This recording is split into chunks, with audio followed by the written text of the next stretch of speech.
Dalam politik di Indonesia, Pak Anies, kita juga sering mendengar tentang spiritualnya atau kadang perang santet, perang sihir gitu, Pak. Pernah nggak sih Pak Anies ngalamin kejadian yang berhubungan dengan hal seperti itu? Pernah lah. Gimana tuh, Pak? Atau barangkali gini, saya tidak tahu definisinya ya. Apa itu santet, apa itu sihir. Dan bukan sesuatu yang baru juga dalam sejarah kita juga kita punya panjang tuh ceritanya. Jadi ketika saya mulai yang mana ya, karena banyak peristiwanya. Mungkin yang paling nggak bisa dilupain, Pak Anies. Ada satu malam ya, di mana di rumah kita itu di atas itu seperti ada petasan yang meledak di atas. Jadi petasan yang jedar gitu di atas rumah. Jadi menjelang subuh, jadi kalau ini rumah kita Joglo ini, itu seperti ada barang yang jatuh gitu.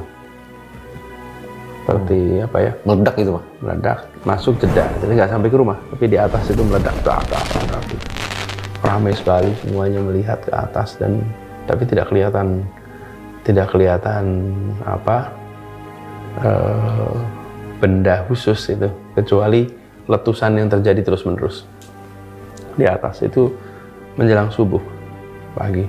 Terus bangun pagi saya subuh keluar dari kamar itu bau luar biasa, bau anyir yang sangat menyengat. Rumah kami itu terbuka ya, jadi kalau kamar dan halaman itu apa tidak ada batas dinding, tidak ada pendinding. Nah pas kami jalan ke depan, ke dekat kolam itu, di situ ada telur yang pecah. Cuman kalau telur pecah itu kan kuningnya dan beningnya ya. Iya. Kalau ini bening, kemudian yang kuning, pecahan telur dan darah di situ. Ada darah, Pak? Ada darah di situ. Dan itu anyirnya ekstrim. Bau banget ya? Ekstrim baunya. Busuk gitu, Pak? Ya, busuk. Nah, kemudian datang beberapa orang sana, mereka cerita itu dari atas itu, Pak. Nah, kemudian dari atas, yang lain pecah di atas, yang ini jatuh ke dalam. Saya ketika jatuh ke dalam, kemudian katanya dikejar. Saya juga nggak lihat sih. Saya nggak lihat itu prosesnya gimana. Kejar terus masuk situ. Nah, ada seorang yang biasa nemenin saya kalau perjalanan, kegiatan, mendampingi bersama-sama teman lama. Nah, beliau itu yang kemudian hari itu dipanggil dan digosok dari badannya. Itu keluar beling-beling banyak. Kaca-kaca banyak. Saya juga baru pertama kali lihat itu. Apa dari badannya digosok. Jadi misalnya gini nih, pelajar ya. Iya. Nah, itu digosok gini nih, terus keluar tuh. Ada satu orang yang di situ. Nah, Beling itu, Pak? beling kaca. Banyak sekali. Kemudian mereka menceritakan, ya ini yang terjadi kalau mau dikirim kepada seseorang, nggak bisa yang kena yang mendampingi, yang menemani katanya. Itu semua penjelasan yang disampaikan, yang saya juga tidak tahu. Tidak bisa memverifikasi. Saya melihat ini ya sebagai sebuah fenomena saja. Yang dialami, yang saya tidak punya penjelasannya, tapi itu kenyataan yang kita lihat. Kalau sudah begitu, kita pikir, kita baca ayat kursi, kita baca Yasin, udah itu yang kita kerjakan. Jadi saya yakin bahwa apabila kita benar-benar berserah pada Allah, maka semua yang kita alami ini insya Allah akan bisa dilewati dengan baik. Cuman Fajar nih kelihatannya orang pertama yang pernah ngajak saya ditanya soal-soal yang seperti ini. Hampir saya juga belum pernah cerita yang seperti ini. Jadi sudah hasbunallah wa ni'mal wakil, ni'mal wala wa ni'mal nasir. Itu aja sudah doa kita. Jadi kita berserah saja pada Allah, karena ini semua hal-hal yang di luar. Saya selalu bilang, sampaikan pada keluarga dan lingkungan kita, hal yang bisa dalam kendali kita, maka kita ikhtiarkan, maka kita usahakan, karena itu dalam kendali kita. Tapi hal yang di luar kendali kita, maka kita doa aja, kita doakan, karena di luar kendali kita. Nggak ada kemampuan kita untuk menjangkaunya. Di situ wilayahnya doa tuh. Tapi yang bisa dalam kendali yang kita kerjakan. Nah, ini sesuatu yang di luar. Nah, yang gaib itu ada, karena ya namanya juga namanya gaib. Maka kita tidak tahu itu. Ini sesuatu yang kalau saya istilahkan, saya sering bilang fakultasnya beda. Saya nggak masuk fakultas itu, karena itu saya nggak belajar ilmunya. Tapi kalau beda fakultas, itu harus menghormati fakultas yang lain. Saya tidak masuk fakultas antropologi, karena itu saya tidak menguasai intro antropologi. Fajar menguasai ilmu antropologi, saya hormati. Jangan sampai begini, karena ilmunya saya tidak tahu, maka saya tidak percaya ilmu itu ada. Saya tidak anggap antropologi itu ada. Kenapa? Karena saya bidangnya ekonomi. Enggak dong. Ya kita hormati, tapi metodenya berbeda. Nah, pengalaman soal gaib ini saya alamin sudah lama sebetulnya, Mas Fajar. Bukan hanya sekarang, dari semenjak saya masih di Jogja, banyak pengalaman-pengalaman gaib yang saya lewati dalam perjalanan hidup. Dan seringkali waktu itu saya membayangkan bagaimana ya cara menjelaskan fenomena yang gaib ini ya. Waktu saya masih kuliah dulu. Waktu di Jogja ini ya? Waktu di Jogja. Saya aktif dan kritis sama pemerintah Orde Baru, kritis pada pemerintahan pada waktu itu. Kita ingin demokrasi, kita ingin melawan nepotisme, kolusi. Nah, ancamannya itu ya ancaman fisik, ya ancaman non-fisik.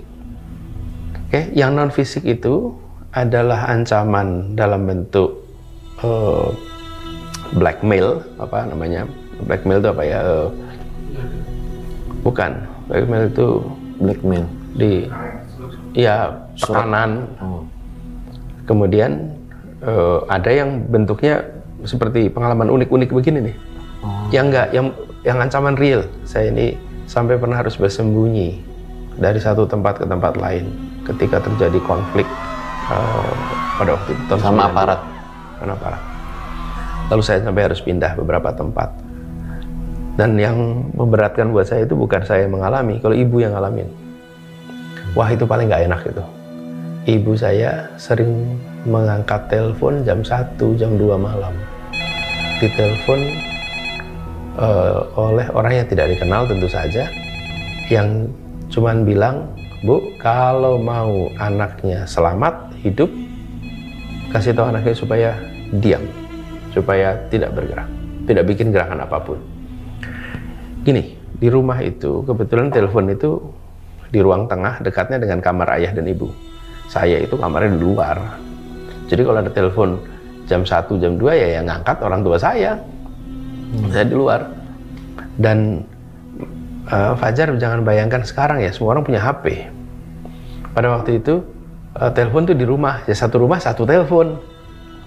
Lalu kalau ada telepon jam 1, jam 2 itu biasanya ada kabar yang mengkhawatirkan, ya kan? Yeah.